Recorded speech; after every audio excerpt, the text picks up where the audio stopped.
Құрметті Руслан Шолмағанбетұлы, сізді зейнетке жастар ұлтыны болмай ұлтымның құрметті еңбек демалысына сақталуға ұмтылдым.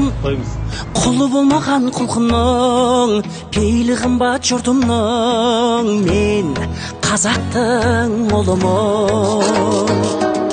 Шуағын төккен қаламның шұғыласынан шаралдым. Миллиондарға сатылмас мейірі қымбат анамның, мен қазақтың ұлымын. Елімде туған ер қымбат, атадан қалған жер қымбат, әлемнің қисаң барлығын бәрібір туған жер қымбат.